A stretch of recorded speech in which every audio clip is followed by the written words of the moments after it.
नमस्कार, PP news line के prime time में आप सबका स्वागत। मैं हूं रजनी अनुभव। आइए सबसे पहले नजर डालते हैं आज दिन भर की प्रमुख सुर्खियों पर।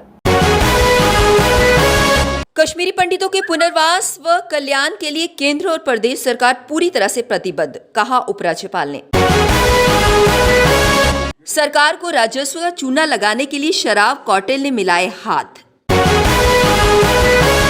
माकपा सचिव सीताराम बोले, यदि संविधान को बचाना है तो भाजपा को सत्ता से हटाना है। और किश्तवाड़ में सुरक्षा बलों ने 2 आतंकी ठिकानों को किया ध्वस्त।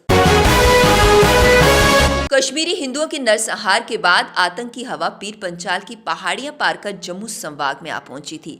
वर्ष 1990 के बाद धर्म के नाम पर खूनी खेल खेला गया।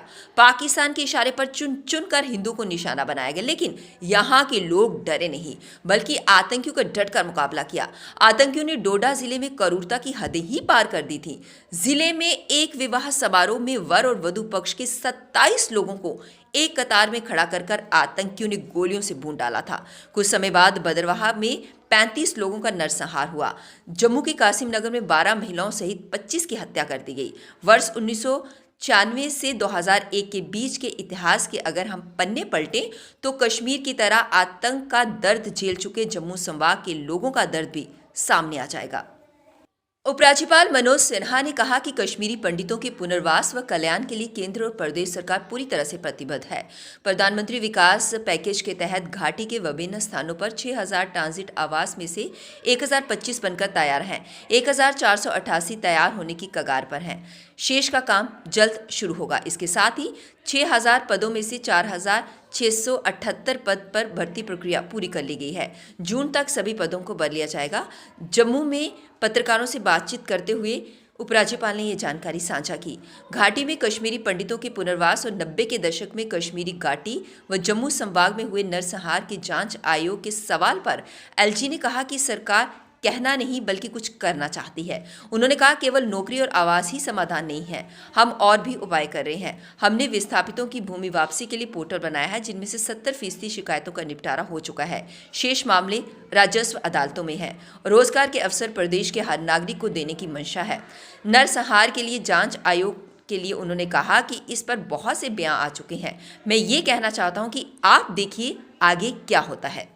दक्षिण कश्मीर के पुलवामा और जम्मू संभाग के किश्तवाड़ जिले में सुरक्षा बलों ने 2 आतंकी ठिकानों को ध्वस्त कर एक पिस्तौल, एक चीनी निर्मित ग्रेनेड, 3 यूवीजीएल व अन्य विस्फोटक सामग्री बरामद की।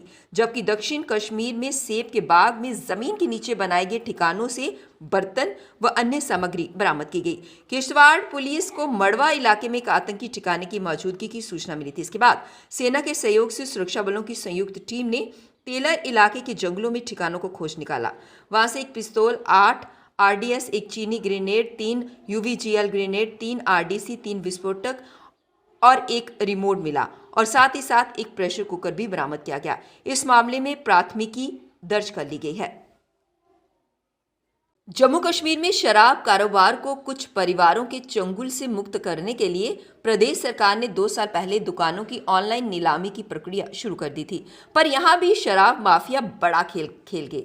ऑनलाइन नीलामी में मिलीभगत से ऐसा खेल खेला गया कि काफी दुकानों पर गठजोड़ काबिज हो गया, वह भी बहुत कम दाम पर। यह खेल देख आबकारी अफसर भौंचक रह गए। अब गठजोड़ को उसकी भाषा में जवाब देने की तैयारी की जा रही है। आबकारी विभाग ने मार्च माह में ही प्रदेश में 279 शराब की दुकानों की ऑनलाइन नीलामी करवाई थी, ताकि आवंटन प्रक्रिया में पारदर्शिता आए और सरकार का राजस्व बढ़े।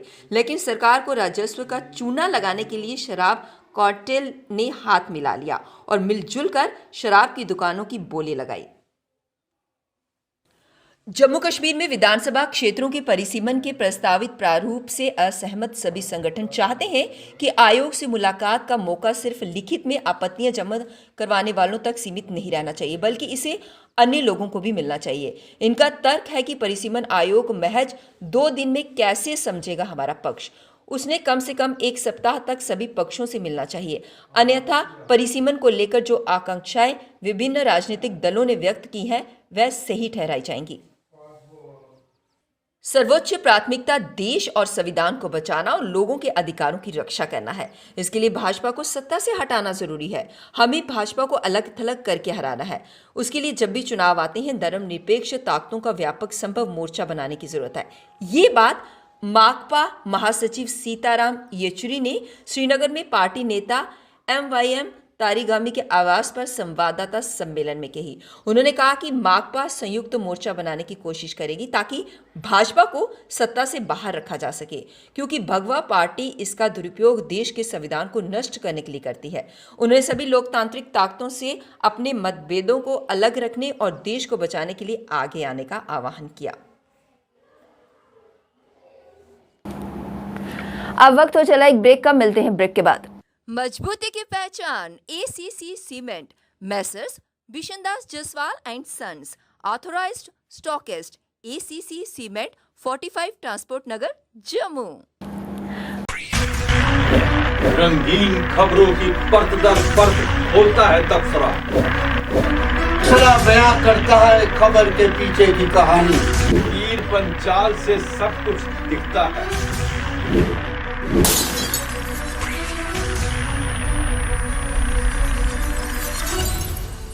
ब्रेक के बाद बढ़ते हैं अगली बड़ी खबर की तरफ। फारूक अब्दुल्ला और महबूबा मुफ्ती को कटघरे में खड़ा करते हुए शिवसेना डोगरा फ्रंट के प्रधान अशोक गुप्ता ने कई सवाल खड़े कर दिए। उन्होंने कहा कि जब कश्मीर में नरसंहार हुआ था, 350 कश्मीरियों को मारा गया था, उस समय फारूक अब्दुल्ला कहां पर थे।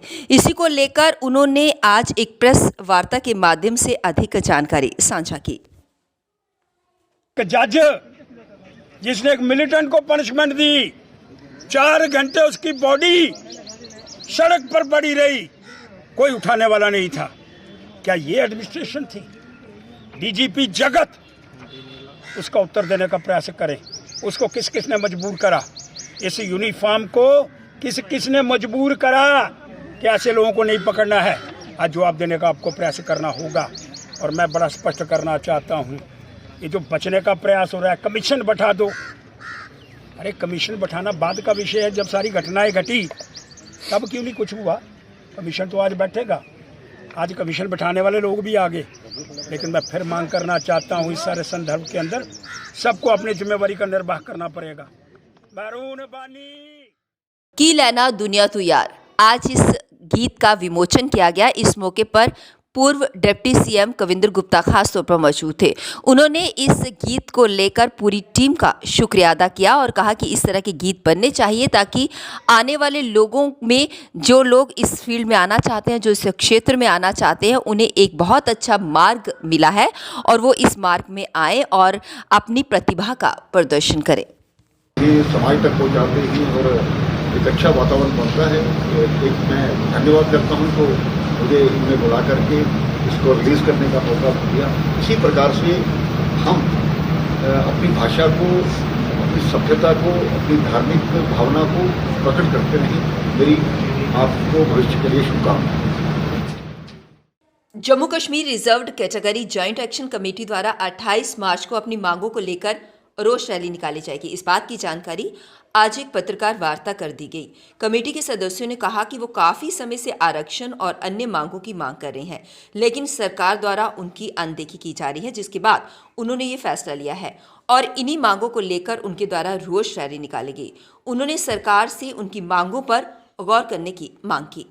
एडवाइजर्स हैं, मेरे ख्याल कोई एडवाइजर नहीं छोड़ा जिसको हमने नॉट ओनली वन से लेकर 5-5, 4-4 बार जो है उनको हमने मेमोरेंडम्स वगैरह दिए, लेकिन कोई सुनवाई नहीं हुई।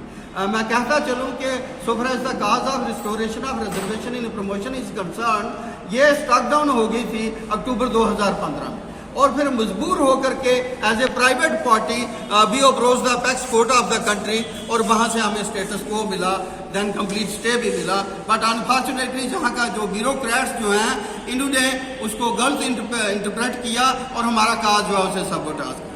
देन सो मच सो के रिसेंटली एक ऑर्डर आया है, to which we call as the presidential order of March 1, 2019। उसके मुताबिक 77 कॉन्स्टिट्यूशनल अमेंडमेंट जो है वो एक्सटेंड हो गई JK ड्यूटी में। अब उसके तहत जो है 2 काम होने थे। एक तो था इकोनॉमिकली वीकर सेक्शन जो है जिन लोगों ने बिजली का बिल नहीं भरा था, आज उन पर बिजली विभाग का कहर बरस पड़ा।